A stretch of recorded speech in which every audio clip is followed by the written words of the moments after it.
bem-vinda, bem-vindo ao Promundo Pod, o podcast do Instituto Promundo, ressignificando masculinidades e paternidade. E no episódio de hoje, vamos trabalhar um tema que permeia todo o nosso trabalho do Instituto há muitos e muitos anos, que é o trabalho do cuidado, dos homens se engajando no cuidado. E para isso, temos um convidado de São Paulo, Lincoln Tavares de Mello, que é fundador do movimento Homens que Cuidam, uma iniciativa focada em expandir a compreensão do que significa ser homem, promovendo o afeto, o cuidado, a responsabilidade compartilhada e o fim da violência. A organização busca desmistificar o papel tradicional de provedor masculino, mostrando que o cuidado vai além do financeiro, incluindo o cuidado emocional e a participação ativa na família e na sociedade. E vamos ter também aqui com a gente a Ingrid, que vocês já conhecem de outros episódios, que vai estar nos auxiliando e ela é coordenadora de comunicação do Instituto Promundo. Lincoln, muito prazer tê-lo aqui com a gente, uma satisfação. Olá, eu também estou muito feliz de promover essa conversa junto com vocês. Eu estou muito com a expectativa lá em cima para a gente ter uma conversa muito boa sobre os temas que a gente está disposto a falar, proposto a falar aqui nessa conversa de hoje. Estou muito feliz. Que bom, Lincoln. Olha, o seu tema é um tema que está no coração da missão do Instituto, né, que é o cuidado e que acaba desembocando também, tem uma correlação muito forte, né, Lincoln, com o autocuidado, né? É engraçado quando a gente fala de cuidado, muitas vezes a pessoa pensa que é uma questão só de doar, de dar, né? Mas, na verdade, isso tem implicações muito fortes para o autocuidado. Como é que é essa relação e como é que isso acontece nessa formação tão rígida, difícil que nós temos da masculinidade no Brasil e no mundo, que afasta o homem diretamente, né, desse papel de cuidado? Olha, Miguel, é muito importante essa questão. Eu entendo que tem um passo atrás que nós precisamos dar, né? Quando a gente está falando de cuidado, que é algo que parece que é tão intrínseco das mulheres, e quando a gente fala de cuidado, parece que já está tudo posto. E quando a gente está falando para os homens, com os homens, eu tenho dito bastante que a gente precisa dar um passo para trás e trazer a questão do cuidado de uma maneira mais ampla, em diversas em muitas dimensões a gente entendeu o que significa cuidado, inclusive sendo didático, né? O cuidar, o cuidado e o autocuidado como algo que diz respeito, sim, deve dizer respeito aos homens também. A gente precisa refletir e trazer isso de uma maneira, eu tenho falado bastante isso, muito didática. E quando a gente fala de cuidado e autocuidado para os homens, eu entendo que a gente precisa ser mais didático ainda, porque é muito comum os homens confundirem cuidado com prover, com proteger, e não entender o cuidado numa dimensão mais ampla, de se cuidar, cuidar do próximo, entender o que é o cuidado na dimensão da família, da criação dos filhos, na sociedade, e a gente ampliar essa discussão para pensar o cuidado de maneira rompendo os padrões de gênero, né? Talvez esse seja o grande desafio, a gente entender o cuidado não como algo que está posto num estereótipo de gênero, mas que é algo que é das relações humanas, né? O cuidado ele é humano. Eu gosto muito quando o Leonardo Boff fala sobre isso, né? O cuidado ele é uma dádiva humana, não tem gênero. E a gente muitas vezes se priva e priva os homens de se implicarem nessa conversa, né? Por isso que é tão rico, tão importante conversar isso aqui com você e com a Ingrid. Lincoln, a gente, né, e aí trazendo também a Ingrid para essa conversa, a gente fala e parece uma coisa bonita até, né? Falar do cuidado, falar do autocuidado, mas um processo formativo que eu tive de décadas, por exemplo, que eu tinha que ser o garanhão, que eu não tinha que me cuidar com nada, que eu tinha que tomar risco. E isso dentro de um processo que começa na primeira infância, onde as conexões neurológicas estão ocorrendo ali e a gente está aprendendo sobre o mundo e a gente vai acabar ficando uma coisa muito registrada, né, na nossa mente e no nosso comportamento. E aí eu fico me perguntando, né, mas como é que a gente quebra essa formação? Por exemplo, um homem de 40 anos, né, que foi formado praticamente em tudo. Foi reforçado isso no espaço dos amigos, no espaço da família. Hoje mesmo em dia, né, a gente tem o chá revelação, né, Lincoln? E aí se sai azul, qual a expectativa que se tem do azul? É cuidado? E se é rosa? Claramente tem essa expectativa, né?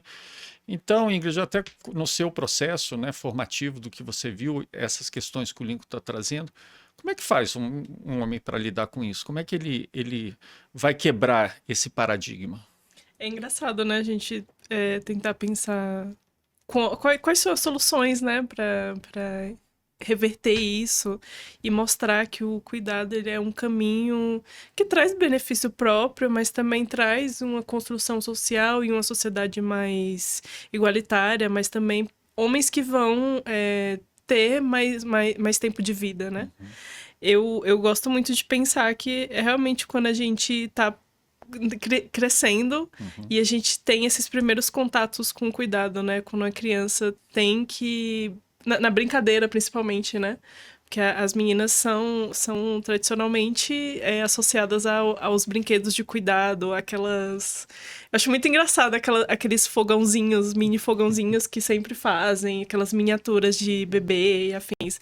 Bebê reborn, né? Que tava tendo bem... Tava sendo bem popularizado atualmente. Mas eu acho que é justamente quebrando essa violência que colocam na criança desde pequeno, né? De que você precisa ter vários carrinhos e fazer aquela brincadeira de quebrar os carrinhos e destruir eu acho que justamente nesse sinônimo de quebrar. Eu gostei muito desse ponto, Lincoln, também quando a Ingrid traz. Então, esse processo formativo ele é muito violento, né? Sim. Sim, inclusive eu tenho percebido que uma das questões muito importantes, ouvindo a Ingrid falar, é a gente pensar na falta de ferramentas para lidar com isso, para falar sobre isso. E aí é uma questão geracional, né, Miguel e Ingrid? Assim, como a gente vê na geração Z, elementos mais presentes de ferramentas para lidar com as nossas masculinidades, e como a gente conversa com pessoas da geração millennials e da geração X, que é a minha, né? Eu sou de 75, onde a gente não tinha ferramentas para... Os nossos pais não tinham ferramentas para falar sobre essas questões com a gente. E aí eu percebo essa fragilidade. Como é que a gente vai construir algo se a gente não retorna não tem essa empatia com esses homens de falar, ok, né, faltou ferramentas para lidar com isso, o que a gente vai fazer a partir daqui? Eu sinto verdadeiramente assim um desejo de muitos homens, principalmente da geração X, geração milênios, que olha, eu não tive a oportunidade de ter essa conversa antes, eu quero ter essa conversa agora. E também acolher aqueles que não têm ferramentas e não conseguem conversar sobre isso, porque não é uma experiência com os pais, com os tios, com os avós. Então eu vejo que a gente tem um papel, né, Miguel, muito importante de acolher, ser afetuoso com esses homens, de acolher as suas dores. Eu estava numa roda de conversa com homens no último sábado e um dos homens me chamou muita atenção, né, porque no final a gente ficou depois conversando e a máxima que a gente tirou da conversa, numa intervenção específica de um homem, foi a gente sentir uma dor muito grande, sabe? A gente perceber que tem uma dor ali. Depois, durante a conversa, ele compartilhou com a gente que ele perdeu um filho adolescente. E aí você percebe as dores que essa pessoa tem e a falta de ferramentas, de repertório para lidar com isso, né? E ao passo que a gente hoje tem mais esse repertório para buscar e para oferecer, para promover essa conversa, né? Lincoln, eu queria entender o seguinte, eu ainda estou com essa dúvida na minha cabeça que permeia, olha, são 30 anos de estrada do Promundo, né? Lá em 97, começou quando eu fui no primeiro pré-natal e vi claramente que a invisibilidade naturalizada, mas aí a gente entra assim, de onde que você acha que veio isso? É uma questão política, ideológica, mas para beneficiar exatamente o quê e quem, assim, porque os homens cometem 4 vezes mais suicídio que a mulher. Eles se matam muito mais, nascem mais meninos que meninas no Brasil, mas a partir dos 18 anos a gente começa a ter uma superpopulação de mulher. E o eixo central, se a gente fala de determinantes de saúde, o eixo central é o machismo, essa desigualdade de gênero no cuidado absurdo, desigualdade de gênero no mercado de trabalho, seja lá essa desigualdade que nos traz, né?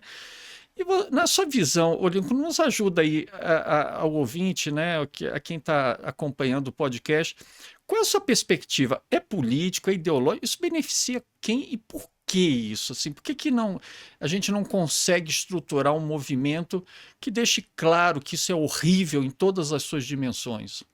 Olha, Miguel, eu tenho uma utopia muito grande, né? A gente precisa de utopias. Eu acho que a gente está carente de utopias, né? E eu tenho uma utopia que é conseguir tocar o coração dos homens e conversar com os homens, sobretudo, e tirar da frente o famoso sempre foi assim. Eu acho que a gente precisa dialogar sobre a origem, como é que as coisas. Eu acabei agora de lançar um livro como coautor, que eu falo sobre economia do cuidado, sabe? E aí, em outra parte aqui da nossa conversa, a gente pode explorar mais isso, mas para responder a sua pergunta, não foi sempre assim, né? A gente vai pegar lá desde do Paleolítico, do Neolítico, quando a gente tem a constituição das primeiras ideias na nossa para o Homo sapiens do que é família, e dentro dessa ideia de família, de ter uma posse, né? O Engels vai falar, vai refletir sobre isso, né? Da ideia de propriedade. Desde essa ideia de 10 mil anos, né, atrás, a gente tem essa ideia de que se constituiu uma ideia de propriedade e as mulheres estão dentro desse cercadinho. A Simone de Beauvoir vai falar isso, né? A desgraça das mulheres começa quando elas estão dentro daquele cercadinho e aquele momento da história coloca as mulheres como parte dessa propriedade. Os homens são donos daquela propriedade. No Paleolítico, as mulheres eram vistas como seres divinos que podiam dar à luz. E aí depois, no Neolítico, começa a se entender a questão da procriação, né? Vendo os animais procriarem, começa a se entender que tem uma coisa de procriação ali, de macho e fêmea, e aí se constitui a ideia de propriedade, se faz um cercadinho para poder pensar nos sucessores e quem vai. Deixa de ser um amor livre, que todo mundo é pai e filho de todo mundo, e as mulheres entram nesse processo como propriedade dos homens. Ali começa a semente do patriarcado, né? O patriarcado é essa ideia, assim, diametralmente oposta ao humanismo que a gente acredita, que é ver as pessoas como iguais. E aí vai dizer que os homens são superiores às mulheres. E não é qualquer homem, é o homem branco, heterossexual, cisgênero, se coloca como um ser hegemônico acima. Depois vem a igreja e constrói isso, reforça isso. Depois vem o período grego e reforça isso mais ainda. Então a gente tem toda uma construção social que os homens eles têm medo de olhar para as mulheres com alteridade, né? Que é a minha palavra preferida dentro dos meus estudos, do meu trabalho. Alteridade. Enxergar outra pessoa como outra pessoa, nem mais nem menos do que eu, é só outra pessoa. O patriarcado vai dizer que não, que os homens, a coisa da cabeça, né, do ser superior. E aí a gente tem uma história da humanidade, e aí eu vou contar isso no meu capítulo, né? Que o capitalismo vai contribuir muito para isso dentro da ideia de trabalho produtivo e reprodutivo. O homem está aí para produzir, né, e a mulher fica em casa no trabalho reprodutivo. Acho que é uma construção de todos esses elementos ideológicos, políticos, sociais, né, que vão colocar o homem nessa ideia, né? É verdade, Lincoln. E eu acho o seguinte, mas teve outras manifestações humanas que correram por fora. Então, nós estamos falando de 2 anos atrás que a gente foi fazer um trabalho com a comunidade YMP. E na comunidade YMP não é assim, né? É uma outra perspectiva de que o cuidado ele é compartilhado, né? Tanto é que quando a criança nasce, eles se ausentam, o pai e a mãe, 6 meses, já tem até licença paternidade, para uma conexão física e espiritual com a criança. E eles não acreditam, por exemplo, em animais domesticados. Então, a caminhada é uma coisa essencial, e nessas caminhadas que eles fazem, o cuidado do bebê está sempre na mão dos pais. Então, você vê muito mais os homens carregando as crianças até do que as próprias mulheres, né? Então, houve tudo isso, mas o que é mais chocante ainda, né, Ingrid, aí pensando no homem negro, é que antes mesmo do capitalismo, no colonialismo, né, no mercantilismo, a gente teve a completa destruição dessas ancestralidades que corriam por fora e acreditavam no cuidado compartilhado para entrar dentro de uma situação de propriedade que acabou criando uma coisa simplesmente total desumanizada. Eu acho um sinônimo muito interessante para propriedade é controle, né? Né? Sim. A gente vem, assim, de uma sociedade que tenta controlar absolutamente tudo, né? E aí, quando a gente parte para esse lado da história, que traz essa questão mais da época da escravidão, a gente vê que existe esse apagamento, mas também eu acho que o principal que a gente pode estar falando é que a galera, os escravos que trouxeram esse tipo de cultura que ainda resiste, né? Que não foi apagada, mas é estritamente matriarcal, né? Então a gente tem um cuidado ali muito ligado a fortalecer a subjetividade daquele ser. E o homem preto, ele, infelizmente, por conta do machismo branco, ele também vai estar trazendo essa essência desse controle, dessa dominação. Porque, querendo ou não, quando a gente vê uma pessoa que está sendo controlada, a gente também quer isso, porque é poder, querendo ou não, né? Então, o homem preto, ele vai trazer essa essência para ele, mas infelizmente ele já é visto como uma pessoa que é de propriedade. É interessante que o Lincoln colocou uma coisa no início, eu queria até que você reforçasse esse seu ponto de vista, que muita gente confunde cuidado com proteção. Na proteção é Sim, uma forma de controle, não é cuidado, né? sim. Então, acaba tentando dizer que isso é cuidado, mas é apenas para mascarar Mascarar, uma exato. situação disso que você está colocando, né? Que é o Exato. controle, a propriedade, Eu, né? eu acho que a gente perde muito quando a gente tenta controlar nossos filhos, sabe? Uhum. A gente perde muito a essência que pode nascer daquilo, Não, o sabe? homem querendo controlar a mulher, mas ele totalmente sem controle de nada, Exato. né? Assim, totalmente perdido, né, Não, Li? e até quando ele sai, assim, na rua, socialmente, ele também não tem controle de De nada. nada. Obviamente, é um homem, né? Que tem o seu certo poder, né? Socialmente, assim, porque não vai ser ele não vai sofrer assédio como uma mulher, por exemplo, né? Uhum. Mas, obviamente, a agressividade, Descontrole. o descontrole vai Exatamente. Vai existir existir. também, né? Verdade. Sim, eu entendo que isso é um discurso muito bem construído pelo patriarcado, né? E eu concordo absolutamente com você, sobretudo no que a Ingrid acabou de falar, dessa ideia do controle. Quando o homem, isso é aprendido, né, Miguel e Ingrid, né? O homem aprende essa questão do controle desde sempre, né? Do dominar desde sempre. Então, quando você fala com os homens, quando a palavra, a própria palavra prover, né? Ela não tem um sentido econômico, ela foi construída dentro de um sentido econômico. Prover é prover afeto, prover carinho, prover uma série de questões para a relação entre pessoas, né? Só que nós associamos o prover à questão do prover material, do prover econômico. É a frase que eu ouvia do meu pai, seu Dimas, que está lá firme e forte, né? Que dizia que eu sustento a família.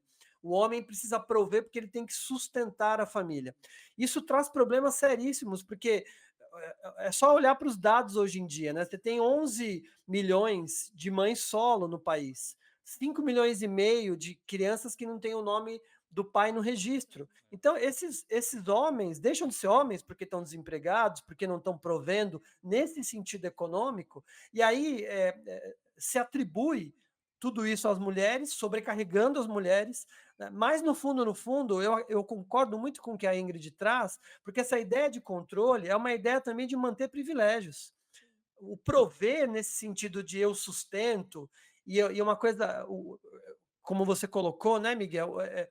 O homem não entender bem o que é o cuidado no sentido afetivo, ele entende o cuidado como proteção e proteção física. Ele vai olhar a mulher como um ser frágil e que ele tem que proteger. E aí, esse proteger, ele traz uma ideia de domínio, de dominar essa pessoa. Né? E não olhar para ela como eu falei aqui, com alteridade. E aí, a gente tem uma questão muito séria que é construída aí, dentro dessa perspectiva do controle, né? Que é a dominação, muitas vezes física. E aí, no começo, você trouxe alguns elementos sobre isso, né, Miguel? Da violência, como a gente está falando, quando a gente fala de masculinidades, de paternidades, a gente fala as questões de violência vêm quase que automaticamente, exatamente por essa ideia de controle, né? O homem, ele se constrói nessa coisa do prover, no sentido de controlar, né? De ser o cabeça, de trazer o sustento, essa coisa absurda, essa alegoria de sair para caçar em pleno 2000, em pleno século XXI, né? É impossível você pensar que as pessoas fazem essa associação É a ainda, expressão né? Numa que mais sociedade se como usa, né? hã? No chá de revelação, a expressão que mais se usa quando sabe que vai ser um menino céu azul, esse vai ser caçador. É uma Exato. coisa. E essa coisa da semântica ela é muito interessante. Eu estava vendo ontem uma entrevista do Leone, que era um dos integrantes do Kid de Abelha, que aquela Sim, música, Eu Quero Você Como Eu Quero, não tem nada de romântico. Ele fez dizendo, eu quero você como eu quero, né? exato. Não é eu quero você como eu quero, do seu jeito, né? E ele falou, eu fiz essa letra para dizer longe do meu domínio, você vai de mal a pior. E eu achei incrível, né? Mas da forma com que eles cantam, parece uma coisa de muito carinho, né? Mas de carinho não tem nada. Essa música essa fala do Leone me chamou muito a atenção, né? E E sabe o que é, e é, é incrível, né, gente, como a gente cai nesse conto da sereia, né? A gente reproduz isso, a gente naturaliza isso. Eu estou te ouvindo aqui, estou lembrando, eu fiz um post não faz muito tempo, fazendo uma reflexão sobre as músicas do Gonzaguinha, né? E o Gonzaguinha, lá nos anos 70, ele era exatamente o contrário disso, né? Tem letras do Gonzaguinha que são, assim, extraordinárias, assim, de afetuosas, de carinhosas, e que lá naquele tempo ele já fazia ele já promovia, né, já chamava para essa discussão dessa relação entre, numa perspectiva heteronormativa, né, essa relação de homens e mulheres como algo de controle, de domínio, e que é assustador para os homens não conduzir uma relação dessa forma. Para muitos homens, isso é absolutamente assustador pensar, né, que eu posso ter uma relação de equidade com uma outra pessoa e que não seja uma relação de domínio, que a última palavra é minha. De novo, referenciando meu Com, pai aqui, né? Quem manda aqui sou eu, com né? certeza. Quantas vezes eu ouvi meu pai dizer isso dentro de casa? O exercício que eu faço com a Maria Lídia, com a nossa filha de 9, quase 10 anos, é de não reproduzir essa frase. Não sou eu que mando aqui. É como dizer a Mafalda, né? É uma cooperativa, né? A minha filha tem até um livrinho dos quadrinhos da Mafalda que a gente deu para ela, que ela fala lá que a família tem que ser uma cooperativa, todo mundo se ajudar. Eu acredito muito mais nesse modelo. Mas o quanto, né, Miguel, e você está tantos anos na estrada, pode trazer tantos outros exemplos e elementos sobre isso, o quanto para os homens isso é assustador, né? Não se colocar numa relação que eu sou o topo da pirâmide, mas sim que eu estou no mesmo nível que todos e todos da minha família, todos e todas da família, inclusive dos filhos. Né? Hoje se usa muito esse recurso de no meu tempo, a palavra do homem era a última. Eu acho isso muito triste, sabe? Com certeza. Não, De não pensar as relações de uma outra maneira. Mas, por outro lado, o quanto isso é assustador para os homens, porque é abrir mão de um privilégio. Quando eu digo a última palavra é minha, quem manda aqui sou eu, isso tem um caminhão de privilégios que me beneficiam. A questão é como é que a gente promove um diálogo que a gente vai dirimindo isso e dizendo, olha, dá para ter uma relação muito mais saudável, não violenta, onde eu não estou acima de ninguém, estamos todos no mesmo nível, né? Não sei se é muito utopia, mas é o que eu acredito. Lincoln, como é que, né, Ingrid, como é que eu me beneficio se esse controle eu deixo de ser sujeito de receber cuidados, né? Porque a gente cuida, mas a gente recebe cuidados também. Sim. Então a gente fecha uma porta. É isso que eu também não entendo, essa coisa do privilégio de não de ter esse controle. Tá, mas eu não recebo carinho também, eu não recebo cuidado, eu recebo só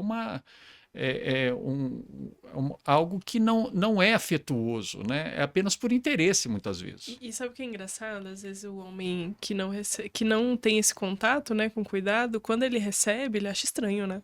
Não, completamente. É Tipo, o que o nossa, Lincoln está falando, né? Vai trazer eu não vou ser menos homem. Essa coisa de ser E menos você homem tem que aí me manter deixa louco, né? uma postura neutra, né? Tipo assim, Exato. estou sentindo uma coisa muito boa no meu coração, mas neutro. E isso prende tanto a nossa subjetividade, Não, e né? a Prende. hipersexualização também que leva a Sim, isso, sim. também uma coisa completamente Eu, alucinada. fui criada por mulheres, infelizmente não tive um pai presente. E é engraçado isso, porque os homens da minha família, apesar de serem criados por mulheres, alguns têm isso, sabe? Mas outros não. Por exemplo, a minha prima, ela tem um filho querido. Ele é uma criança que, assim, que você olha e você sabe que vai ser uma criança que vai cuidar. Uhum. Que você já percebe. Que você olha no olhar da criança, você vê que você vê que existe um cuidado ali que ele vai passar para quando ele tiver maior. Por quê? Porque é uma criança que chega em você e pergunta se você tá bem. Ah, já Sabe? entendi. É uma coisa muito simples, gente. É uma criança Já é de 4. espontâneo mesmo. Exato, e ela quer saber porque você tá bem. Agora, imagina essa criança, Ingrid, como eu falei daquele caso, né, do menino estava dançando na rua, veio um sobrinho meu e falou assim, poxa, se seu pai fosse o pai dele, ia lá e dava uma bolacha nele. Aí eu falei, Sim. poxa, se eu fosse o pai dele, estaria dançando com ele. Se esse menino aí de 4 anos, Lincoln, fosse o que levasse a bolacha, né? Bolacha é uma expressão meio antiga, né? Mas é um tapa, uma violência física, Sim, né? sim. Será que essa aptidão que essa criança já tem não seria atrofiada? Ela seria reprimida, né? Reprimida. Eu Uma posso, criança. eu posso trazer isso da minha experiência. Eu me sinto aqui confortável de falar sobre isso, né? É, eu gosto muito de referenciar isso exatamente para criar uma empatia e para me conectar com as pessoas, de dizer que, ao mesmo tempo que o meu pai é curioso isso, né? Ao mesmo tempo que o meu pai tinha momentos que ele era muito afetuoso, ele também era muito violento, né, no trato com os filhos. Eu tenho um irmão mais velho, quase 2 anos, uma irmã 10 anos mais nova, mas comigo e com meu irmão era uma relação de controle, como a Ingrid trouxe, né, de imposição do que ele queria, e uma relação, infelizmente, de violência. Faço terapia e trato disso com muita tranquilidade. Meu pai fez o melhor que ele pôde para nos criar junto com a nossa mãe, né? Mas o signo da violência sempre estava muito presente. E aí tem uma coisa, né, Miguel, te ouvindo falar, eu gosto muito de referenciar a Hannah Arendt. Ela falava que quando uma pessoa nasce, o novo nasce junto com ela. Cada pessoa que nasce, o novo nasce junto com ela. E aí tem uma palavrinha da Ingrid que é mágica aí, né?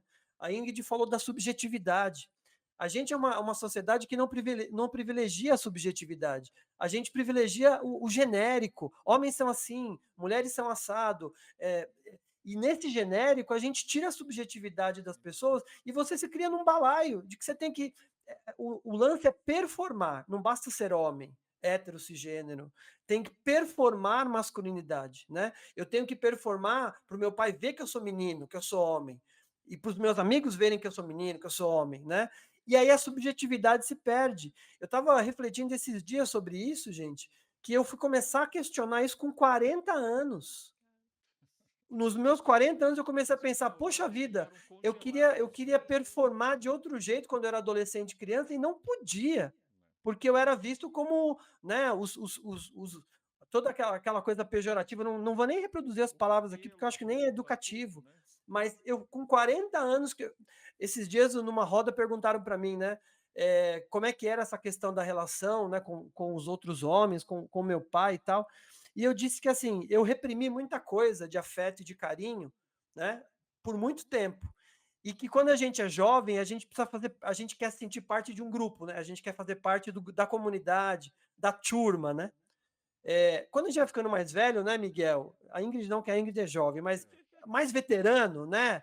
A gente começa a ver que é uma bobagem querer fazer parte de um grupo só por identidade. A gente começa a olhar para dentro e começa a falar, mas o que, que eu quero? O que, que eu gosto? O que, que faz sentido para mim? E eu vejo que muitos homens querem conversar sobre isso hoje, né? Exatamente, de enxergar a sua subjetividade. Cada pessoa é única, é singular, e criar os filhos nessa perspectiva é muito desafiador, mas acho que é muito rico, né? Você, como vocês estão falando, olhar nos olhos, como a Ingrid falou, e perceber a subjetividade daquele ser, o que é bom para ele, o que ele gosta de, como é que ele gosta de se expressar, e não abafar isso, né? Se é uma criança mais sensível, se é uma criança mais introspectiva, você entender essa subjetividade. O machismo, ele sufoca isso, né? Você tem que performar ser alguém. que está ligada a estereótipos de gênero. O quanto isso é a caixa do homem, né, que a gente fala, né? O quanto isso leva para uma caixinha que você tem que Vendo ficar aqui performando. que a Ingrid está até se mexendo na cadeira aqui, né? Porque a coisa tá deixando. Você vê como afeta todos nós e todas nós de uma forma muito Eu significativa, né? lembro, eu sou uma Ela pessoa quase levantou aqui, deu eu não, foi dar Lincoln, pare, por favor. Você foi falando, foi instigando. Eu lembro que eu sou uma pessoa muito chorona. Eu choro por qualquer coisa. Assim, quando as pessoas olham pra mim, não acham. Mas eu lembro que quando eu era pequena, minha mãe falava pra mim, para de chorar, por que você tá chorando? E ela sempre, e querendo ou não, isso é uma coisa que toda mãe fala, né? Porque querendo ou não, quer criar uma filha forte. Lógico. E ela sempre me falava isso. E desde os meus 15 anos ela me falava isso. Ingrid, para de chorar. No choro não vai adiantar nada. E todas as crianças já passaram por isso, né? De ouvir isso. E aí eu fui aceitar que eu era chorona com 20 anos. Eu tenho 26 anos. Então, tipo assim, foi quando eu cheguei na minha mãe chorando, falando, mãe, eu sou chorona.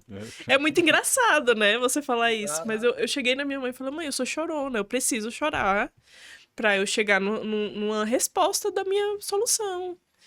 E aí, pra ela aceitar que eu sou chorona, e isso tá na minha subjetividade, Exato. não me faz ser menos forte, por sem exemplo. ficar segurando para um descontrole total. Isso é uma forma de Exato. controle emocional seu, né? E como a pessoa pode interpretar isso? Porque quando vem o descontrole, aí se está segurando, Você segurando, é uma caixa mesmo. E isso explode em algum momento, né? E a minha mãe nordestina, né? Minha família toda nordestina, ela falava, engole o choro. Não sei se vocês já engoliram o choro. Não, já engoli várias vezes. Mas engolir o choro é muito dolorido, gente. É uma dor na garganta que você... É muito simbólico, né? Mas ao mesmo tempo você engole. Sim, o problema é que você engolir muito esse choro, uma hora ele vai transbordar, né? E aí transborda talvez das piores formas. Eu vi um mini documentário, um vídeo esses dias, e que expressava exatamente isso. Toda vez que falava para engolir o choro, esse choro ele é reprimindo, é como se fosse uma jarra que vai enchendo de água. Uma hora ela vai transbordar, né? De tanto a gente segurar isso, né? É muito curioso como a nossa filha, na relação que ela tem com os adultos, na escola, ela fica indignada quando ela se machuca, e aí a professora fala, para de chorar, não tá doendo. Ela fica, como assim, papai? Ela não tá no meu corpo para saber. E é exatamente isso, né? Como é que o outro sabe se está doendo para mim ou não? Porque tem essa coisa da repressão dos sentimentos, né? Que é muito pesado para os homens e, como a Ingrid está compartilhando, também para as mulheres, para a nossa construção como indivíduos, né? Eu vejo que tem um pânico em lidar com os sentimentos, né? O que eu faço com isso? Acho que a geração dos nossos pais e avós basta saber que a geração Baby Boomer é a geração criada pela geração silenciosa, né? A geração que vem antes da Baby Boomer é a silenciosa. Quer dizer, não tem sentimento, não se fala de sentimento. Você leva para onde isso, né? Para onde você endereça isso? Agora, Lincoln, o extremismo está aí, muita coisa tá indo para um caminho muito desumano, né? Ainda mais, a gente não pensou que tinha chegado ao fundo, né? E vem cada coisa, mas também vem alentos, né? E um alento é trabalho como você desenvolve, né? No Homens que Cuidam. E um alento maior é te ver, né? Engajado, envolvido, não só no seu movimento, mas trabalhando no fortalecimento de uma política nacional de cuidado, né? Que é a Lei 15.069 do ano passado, que foi aprovada, e seus objetivos, que são bem abrangentes nesse tema, que também incorpora essa questão do cuidado masculino. E agora eu tenho a honra, né, de tê-lo também nas formações do Acordo de Cooperação Técnica do Ministério da Saúde com o Promundo, fazendo todo esse trabalho com milhares, né, na verdade, profissionais de saúde do Brasil inteiro. Eu queria que você falasse um pouco. Essa é uma resposta, então, a gente trabalhar políticas, trabalhar movimentos, ter um ativismo, mas não aquele ativismo no sentido que muitas vezes foi restrito e precisava para algumas pautas muito específicas, né? Mas um ativismo que eu vejo o seu ativismo correndo por pautas que são muito amplas, mas muito necessárias, né? Você pudesse falar um pouco, né, desse seu engajamento, dos homens que cuidam, e também do que representa uma política nacional de cuidado para embasar tudo isso aqui que a gente está conversando. Excelente, Miguel. Eu vou ser o mais sintético que eu puder. Na minha trajetória, eu sou jornalista de formação, sou um educador e trabalho com diversidade, equidade e inclusão há 20 anos. Com masculinidades, paternidades e parentalidade, eu venho trabalhando mais ou menos há 5, 6 anos efetivamente. Mas o grande start para começar a atuar nesse guarda-chuva de diversidade com paternidades e masculinidades foi a minha experiência como pai, de me tornar pai em 2015 da Maria Lídia, né, da nossa filha. E aí eu percebo que a gente está no momento, eu tenho conversado, hoje mesmo eu mandei uma mensagem para um grande amigo que é o Leandro Ziotto, que é do Forded, né? Falando, Leandro, eu vou participar lá com o Promundo, e o que você. Eu troco muito com ele, né? Porque a gente está. Eu estou costurando aqui para ajudar nessa reflexão que você está me provocando. Aqui em São Paulo, a gente tem uma frente parlamentar do cuidado que foi criada para trabalhar a política nacional do cuidado. Legal, bacana. Eu acho que o que responde um pouco a sua inquietação e provocação é a gente pensar no cuidado como pensar a política pública para o cuidado de maneira efetiva, Uhum. pragmática, material, né? E a Frente Parlamentar do Cuidado, que está sendo liderada por duas parlamentares, uma na Câmara e outra na Assembleia Legislativa, no sentido de trazer o que a gente chama de diamante do cuidado, né? As várias frentes, iniciativa privada, ONGs, o próprio governo com a política pública, de pensar o cuidado de maneira estruturada. Isso só vai acontecer efetivamente quando a gente cascatear isso até a base. Então, a Política Nacional do Cuidado, que é a Lei 15.069, né, do finalzinho do ano passado, ela estrutura diretrizes gerais sobre a questão do cuidado, do autocuidado, né, de pensar o cuidado como direito, de promover a corresponsabilidade, de dividir esse cuidado dentro da sociedade, da perspectiva de reduzir as desigualdades de gênero, que também é uma perspectiva muito forte dentro da Promundo, de valorizar o trabalho do cuidado, remunerado e não remunerado, então pensar nas profissionais do cuidado, né, nos e nas profissionais, mas majoritariamente as profissionais do cuidado, e de integrar a política pública. E aí pensar como é que a gente consegue intercalar na assistência social, na saúde, na cultura, no transporte, a ideia de cuidado. Então, se tem uma resposta que eu tento te dar aqui sobre isso a gente tem que costurar essa ideia do cuidado em várias outras frentes de políticas públicas, inclusive implicando os homens nessa conversa. Então, o trabalho dos homens que cuidam é muito esse meu histórico de trabalhar a diversidade, as diversidades, e pensar como é que os homens se excluem desse diálogo, né? A gente ainda vai nas empresas para falar de diversidade, de paternidade, só tem mulher na sala, né? A gente tem recentemente um dado que um colega levantou, que trabalha com masculinidades, que mais de 70% das páginas de homens que trabalham masculinidades são acessadas por mulheres. É curioso, né? 70, 80% das nossas homens que cuidam, tem muito mais mulheres que me seguem do que homens.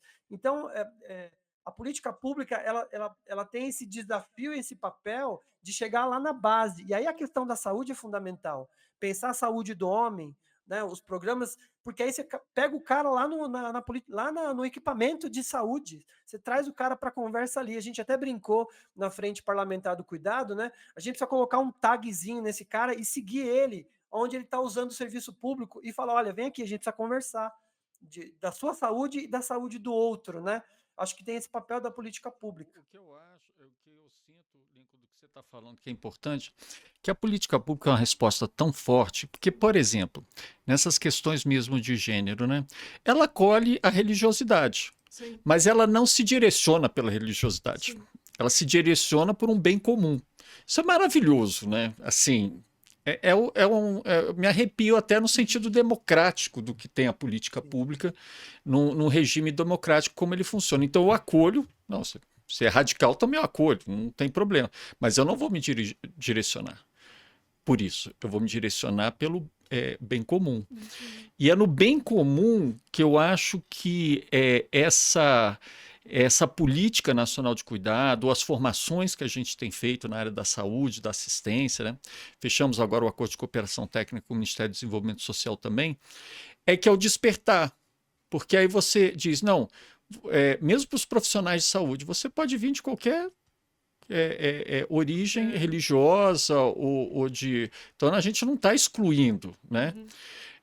Então a gente acolhe, né, as suas perspectivas, mas existe um direcionamento do bem comum, e o bem comum é que realmente a igualdade de gênero ela transforma, ela é transformadora, né? A visão de transformadora de gênero, ela traz realmente uma economia também, né, Lincoln? Eu queria até que você falasse dos seus escritos, dos seus estudos, e queria saber também como é que um homem que está nos ouvindo, ou uma mulher também, eu acho que pode, né, participar desse movimento dos homens que cuidam. Então, eu queria te perguntar sobre essa questão da economia do cuidado, que deve ser o norteador da política pública, que está na Constituição, a economicidade, né, que é um princípio da administração pública, e também entender um pouco mais, Lincoln, como é que esse engajamento das pessoas que querem, de repente, conhecer mais o trabalho dos homens que cuidam. Vamos lá. Assim, uma pauta que eu tenho me debruçado muito é a questão da economia do cuidado, inclusive com o cuidado de tratar disso de maneira muito didática, né? Quando a gente fala de trabalho reprodutivo, a gente está falando do trabalho que é feito no dia a dia, cuidar dos filhos, da casa, da saúde, da alimentação, né? Esse trabalho ele foi construído socialmente como um trabalho não remunerado e numa sociedade capitalista, naturalmente, o que não é remunerado não tem valor. O que tem valor é o trabalho produtivo. E se associa o trabalho produtivo ao trabalho masculino. Então, a luta de a gente pensar a economia do cuidado é pensar o que movimenta a sociedade é a economia do cuidado. Nós chegamos até aqui porque alguém cuidou da gente e abriu mão de muita coisa para cuidar da gente. Então, primeiro esse aspecto, né? Entender a economia do cuidado como que movimenta a sociedade e que a gente precisa avançar muito nas políticas públicas para valorar esse trabalho não remunerado, porque é o que sobrecarrega as mulheres, né? Em vários aspectos. E aí o trabalho da Homens que Cuidam, Miguel, é esse esforço que eu tenho, o que eu vinha percebendo, né? Eu promovia os debates dentro das empresas para falar de diversidade de uma maneira ampla, e como eu disse, os homens não se engajavam. E hoje eu entendo que a gente tem um caminho muito profícuo, muito próspero de puxar esse pilar das paternidades, da parentalidade para a conversa de diversidade, para dizer para os homens que essa conversa é para eles também. Então, eu tenho um grupo, né? Eu tenho o site, né? homensquecuidam.com.br. Lá tem também uma comunidade, Homens que Cuidam, que é um grupo no WhatsApp que a gente promove as conversas e que a gente está avançando nesse sentido. A gente tem uma organização de grupos e entidades maravilhosas no Brasil inteiro de homens que estão trabalhando isso. Então, o meu trabalho é de me conectar com esses homens, né? Eu até fiquei sabendo esses dias que vai ter um seminário nacional sobre masculinidades no Rio de Janeiro, que o governo do Rio está promovendo e que vai ser no Centro Cultural da FGV, o que o Instituto Mapear lá no Rio de Janeiro está promovendo junto. E aí é criar essas conexões de trazer os homens para essa conversa. Então, Homens que Cuidam é a partir da minha experiência de entender o cuidado como algo que é parte do meu dia a dia. Eu não ajudo em casa, eu divido as responsabilidades com a minha companheira, mas isso é algo construído. E eu tenho que dizer, eu disse esses dias participando, né, num programa de rádio, que a gente tem que dizer que isso dá trabalho. A gente tem que parar de romantizar o cuidado. Existe um apelo para se romantizar. Cuidar dá trabalho. O cuidar da casa, dos filhos, dá trabalho. E aí a gente precisa dizer para os homens que dá trabalho, mas que é possível e que as relações melhoram muito. Os dados são muito abundantes nesse sentido de que em famílias que se exercita a equidade de gênero, é bom para todo mundo, é bom para nós homens, né? Na relação com os nossos parceiros e parceiras, e aí se pensar em todos os tipos de relação. Então, Homens que Cuidam, ela vem nessa utopia, né? Nesse desejo de colocar os homens na mesma página do cuidado como algo que é assim inescapável para a gente melhorar como humanidade, como seres humanos, né? Aprender a cuidar do outro é algo que freia o processo de nos infantilizar. Os homens se infantilizam muito nesse sentido, né, Miguel? A mãe cuida, depois a esposa que cuida. E aí ele nunca cuida de ninguém, ele só é cuidado. O quanto é positivo a gente pensar em dividir esse cuidado.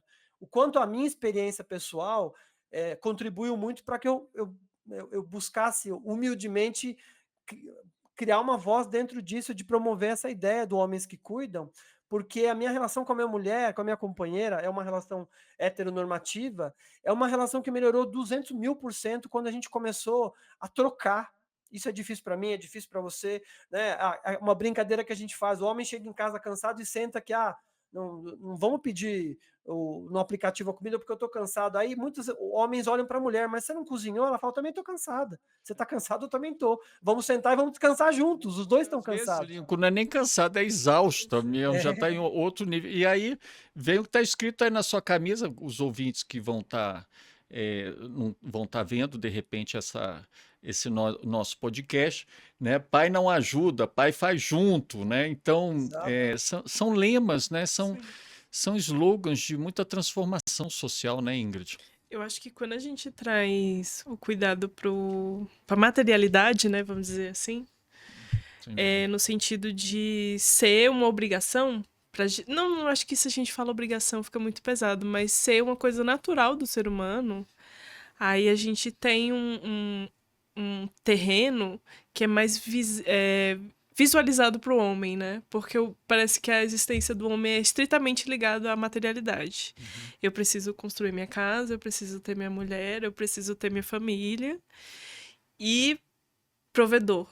Ser provedor de toda essa estrutura.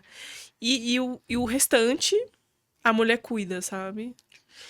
Então, quando a gente traz, né, esse conceito do cuidado, do autocuidado também, principalmente para essa existência e para essa efetivação e essa vida mais saudável, é quando a gente realmente traz a saúde, tanto física quanto mental, para um patamar de seriedade, de realmente ter aquilo como essencial na vida, né? E os depoimentos, eles são geralmente muito importantes mesmo, né? Porque a gente fala de um histórico de vida. Então, é lógico que desde o início, né, da humanidade, as pessoas elas vão por histórias e vão se remetendo a histórias que elas falam que serem impossíveis por estarem ouvindo essas histórias, né? Sim.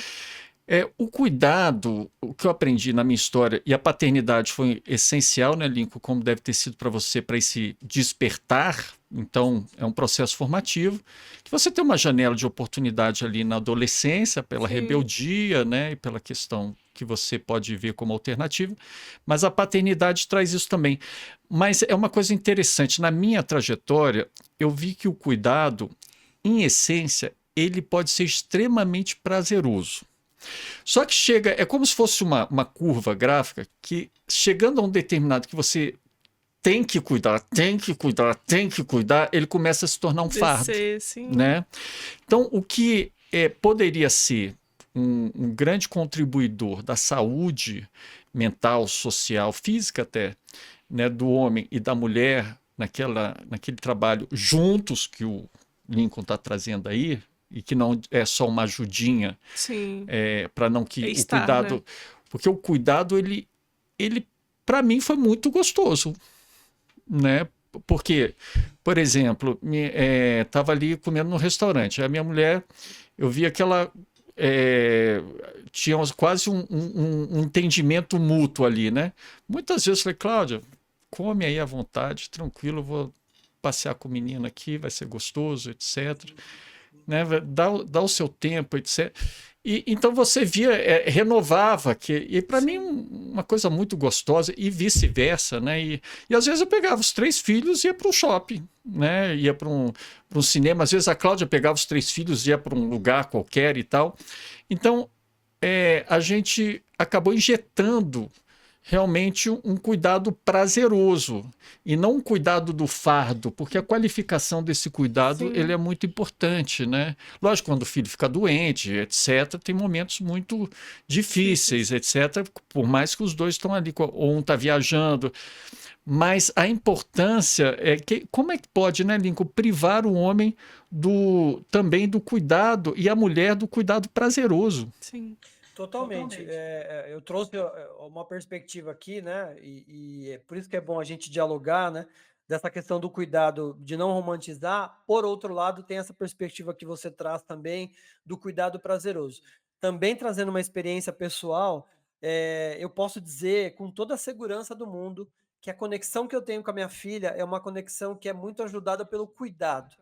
A conexão de vida que a gente tem, né, a maneira como ela vê a relação dos pais com ela, que é aquela coisa, a gente não, o que ensina é a atitude do dia a dia, não é o falar, né, faça assim, faça assado, mas é o que eles veem da gente no dia a dia.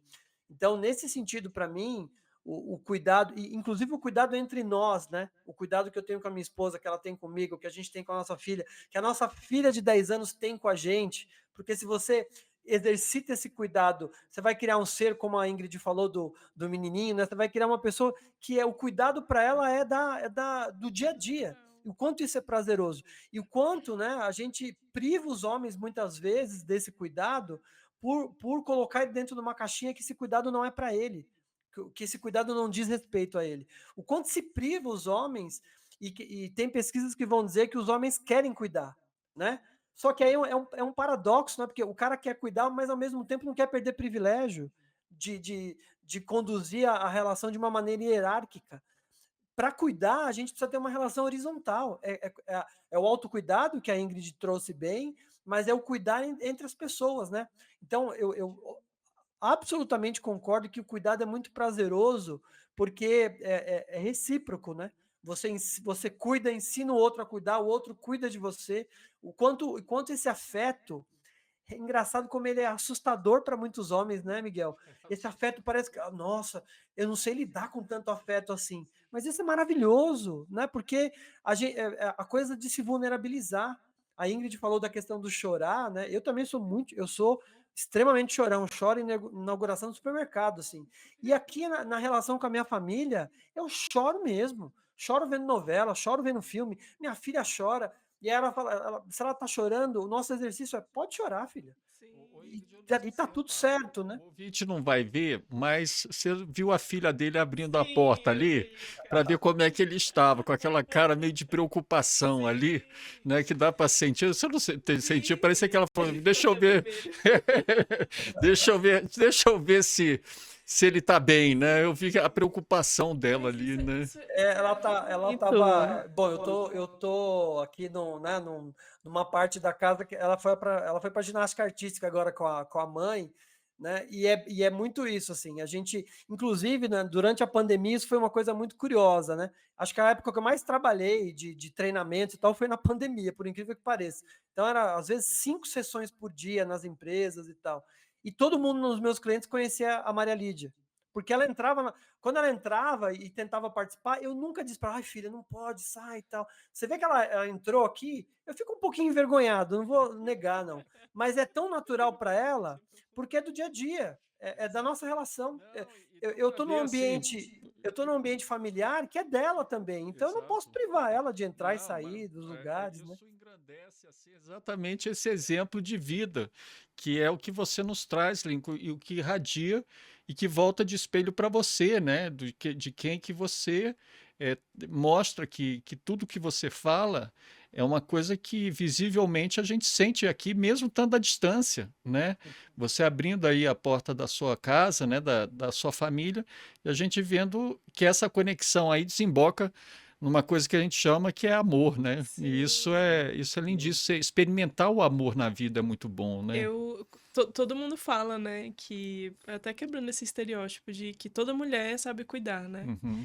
É, Ah, isso é outra. eu, Essa é eu, difícil. quando meu sobrinho, filho do meu irmão, acabou ficando um tempo com a gente antes de se mudar e eu não sabia cuidar, não sabia cuidar de Uhum. João. E era muito esquisito pra mim ter que cuidar de uma criança, sabe? Tipo assim, eu só cuidava de mim e olha lá. E aí eu fui aprendendo a cuidar dele, porque eu ouvia as necessidades dele e a gente tinha todo aquele cuidado, era muito bom estar com o João. E hoje em dia, quando ele foi ficar com o pai dele, eu sinto um vazio absurdo. Porque, tipo isso, eu em reunião aqui, com a galera do Promundo, e o João entrava, pedia tal coisa, e isso era uma coisa da minha rotina. Hoje eu fico vendo as fotos, né? A única coisa que a gente tem para recuperar é essas fotos. E assim, é um vazio que a gente sente. E essa experiência que eu tive com meu sobrinho me abriu muitas coisas, assim, porque eu percebi que eu precisava ser uma pessoa diferente, eu precisava me abrir mais pro coletivo e ter esse olhar mais sensível, sabe? Então foi totalmente quebrando esse estereótipo que toda mulher nasce com cuidado lá, como um mecanismo de natural e afins. Mas não, eu fui aprender a cuidar quando eu tinha 25 anos, passei um ano com meu sobrinho. E hoje eu tenho isso, sabe? Que o cuidado, ele é essencial. Não, e a dor que vem, né? O Lincoln vai Sim. sentir em algum momento, que eu tive o ano passado, quando 2 filhos saíram de casa. Ai, É a ai, ai. síndrome, a tal da síndrome do ninho vazio. E Ninguém Lincoln não é vazio. moleza, não, porque, sei lá, a gente perde um papel de cuidado que é tão preenchido, que é tão Sim. verdadeiro, que é tão. Não é um papel em branco, é um papel escrito, são muitos capítulos ali, né? Então a gente Co- relê aquilo, é lágrima que não acaba mais, Sim. fica jorrando ali, né? É coisa Sem impressionante. dúvida. Eu tenho uma clareza, assim, e a Charlene, né, minha companheira, a gente tem uma clareza de que o nosso esforço aqui com a nossa filha é que ela sempre se sinta acolhida, né? E que ela possa, mesmo quando ela voar, quando ela sair de casa, que ela saiba que ela pode sempre voltar para casa sempre que ela precisar. E isso é uma relação que o cuidado, no meu caso, né? Acho que eu comentei isso da outra vez que nós conversamos, né? Quando eu casei, eu tô junto há 17 anos com a minha companheira, a gente casou em 2013, então a gente ficou 5 anos juntos, entre noivado e namoro, e a gente está casado desde 2013. E as primeiras experiências como casal era muito de esperar dela, né? Nossa, ela não arrumou a casa, ela não fez comida, tal. Eu trouxe isso da relação da minha vida. E aí, com a Maria Lídia, teve um período muito doloroso para a gente, que foi o puerpério da Charlene, né? Foi um período muito difícil, um puerpério que se alongou por mais de um ano, né? E aí, o quanto isso trouxe elementos para eu entender o cuidado numa outra dimensão com a nossa filha, né? E aí é muito a questão de não ser demandado, né, Miguel e Ingrid? Mesmo, e a Ingrid traz um aspecto fundamental para a conversa, que é a gente pensar nas figuras parentais. Ela é uma figura parental por ter cuidado do sobrinho. Isso acho que expande, né? Quando a ideia do precisa de uma aldeia para cuidar de uma criança, isso se materializa quando a gente vê, quando ouve, vê a Ingrid falando da experiência de cuidado dela como uma figura parental. Então, o cuidado ele é um exercício humano, né? E que também a diversidade contribui nesse sentido. Essa ideia hermética, fechada, né, de pensar a família de uma forma só, ela, de certa forma, ela restringe essa ideia de parentalidade, né? De você estar numa praça e todo mundo olhando os filhos de todo mundo. Isso é tão extraordinário. Inclusive, homens, né? Eu estava no evento há um mês, mais ou menos, um evento chamado Pai, né? Que é feito por uma plataforma muito bacana, que é a Papo de Homem. Todos os anos eles fazem esse evento Pai, e eu já participei de alguns anos. E a primeira fala do Humberto Baltar, que é educador aqui da Promundo também, o Humberto falou sobre isso. Vamos cuidar aqui, vamos nós, homens que estamos aqui, todos cuidarem das crianças. Eu achei tão bonitinho, tão afetuoso da parte dele, porque a minha filha estava lá, eu levei minha filha. Então, naquele momento eu senti, os outros homens que estão aqui vão cuidar da Maria Lídia, e eu vou cuidar dos filhos dos outros homens. Eu até me emociono, porque como os homens se privam dessa relação, né? Sem dúvida. E, Lincoln, eu acho que esse papo a gente vai ter outros, né? Vamos ter outros episódios, até porque eu acho que as vivências, né, vão se acumulando e poder falar dessas vivências profissionais e pessoais, elas trazem a importância desses avanços. Mas para a gente encerrar, eu queria que você trouxesse aqui essa perspectiva de futuro, né? O que está acontecendo? Porque uma coisa que você falou também, né, das dificuldades e tal, mas hoje você teve um espaço também da sua companheira aí, para que você exercesse esse papel de cuidado, que foi muito bom. Então, e a gente sabe que essa questão de masculinidades afetam todos e todas nós, e também o próprio processo formativo da mulher, né? Então, mas como é que você vê, se a gente fizesse um podcast daqui há 3 anos, né? Você gostaria de estar falando sobre o quê? Você acha que nós vamos estar falando sobre o quê na evolução desse tema das masculinidades e paternidades? Eu acho que a gente vai estar falando de maneira mais madura de transversalidade. A Frente Parlamentar do Cuidado aqui, a gente teve uma primeira reunião e que isso ficou muito forte, assim. O que preconiza a Política Nacional do Cuidado, né? As frentes principais, primeira infância e adolescência, né? Os cuidadores, pessoas com deficiência, né? As mulheres, né? São as frentes da Política Nacional do Cuidado. A Frente Parlamentar aqui em São Paulo acrescentou mais um grupo de discussão, que é o grupo de masculinidades.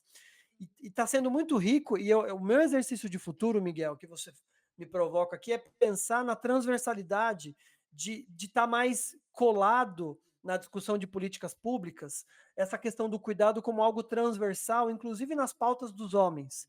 Então, daqui a 3 anos, quando a gente fizer um podcast para falar sobre isso, eu imagino que a gente vai ter amadurecido a Política Nacional do Cuidado de pensar em diversas frentes, onde a gente pensa as questões do cuidado trazendo a perspectiva das masculinidades. Então, na frente de pessoas com deficiência, e as masculinidades de pessoas com deficiência? E as masculinidades de homens pretos, como é, por exemplo, o trabalho que eu acabei de falar do Humberto Baltar, que fala que tem, né, um trabalho com o pais pretos presentes, né? Os homens gays, né, os homens trans. Então, eu acho que a gente precisa e vai amadurecer as masculinidades nessa transversalidade. Sair desse discurso hegemônico, né, como essa masculinidade hegemônica, como a Valesca Zanello fala, né, e pensar as masculinidades de uma maneira mais ampliada. E eu percebo o quanto as mulheres estão desejando que a gente promova essa conversa, né? O quanto a gente pode e vai amadurecer de trazer as masculinidades transversal à questão da saúde, que está um pouquinho mais presente hoje, e da assistência, mas também em outras frentes. Então, eu imagino que vai ser mais palatável a gente falar de masculinidade quando a gente pensar ela nessas dimensões, né? Dessas singularidades do que é ser homem, do que são as masculinidades. Né? Eu imagino, não sei se eu consegui transmitir aqui de maneira clara, mas eu penso nessa questão de ser transversal na discussão das masculinidades, se juntando e se colando com outras frentes tão importantes quanto ela. Claríssimo, Lincoln. E essa discussão que a gente está tendo hoje, né? Tem alguns trabalhos que vão sair do Promundo ainda esse ano, falam exatamente dessas, né, várias formas de masculinidades e longe, né, daquela performance hegemônica que traz só dor, sofrimento, vergonha, todo tipo de coisa horrível, né? E ele falou, Ingrid, que as mulheres esperam por isso. Esperam? Como é que é? Com certeza, gente. Seria tão. Eu acho que seria tipo uma sociedade mais realmente de fato igualitária, né? Hoje em dia eu vejo assim meus amigos homens, né? O quão importante é uma terapia, né? O quão importante é você Saúde fazer mental, né? Fundamental. uma rotina de exames. E não precisar estar sempre pressionando. Você precisa fazer isso, por isso, isso, aquilo. Ir porque ele quer. Então, isso deixaria totalmente a vida de uma mulher mais fácil, sabe? Porque a gente realmente ia cuidar apenas do essencial, digamos assim, né? Porque o homem, ele teria essa autonomia de estar se cuidando, de estar cuidando do outro, e não estaria sobrecarregando a mulher. E de espaços de diálogo. Exato, Que hoje exato. isso fecha o espaço de diálogo. Lincoln e Ingrid, queridos, queridas, que papo legal. Gostei, adorei esse episódio. Realmente falar de cuidado sempre nos emociona, nos toca. ver aí, Lincoln, a sua realidade da sua casa, esse cuidado, sentir isso. Que bom, que energia boa, que nossos ouvintes possam sentir a mesma coisa, Sim. né? E que possam trazer aí nos comentários essas vivências, né? Que seriam muito bonitas, né? A gente ter isso também no que vai ser lançado nas redes sociais. E que a gente sempre possa lembrar, né, que o cuidado de fato é coletivo, né? Porque a gente está numa sociedade e a gente tem que colocar isso em pauta e a gente tem que levar isso a sério como uma base principal para principalmente políticas públicas, né? Exatamente. Esse ponto final do O Lincoln foi cuidado, incrível. o cuidado ele é coletivo e é político, né, Ingrid? A gente tem que levar para essa perspectiva, assim, o cuidado ele tem que ser visto de uma maneira política, né? O quanto impacta nas relações sociais e o quanto a gente precisa avançar muito nesse sentido. Maravilha. Então, É isso.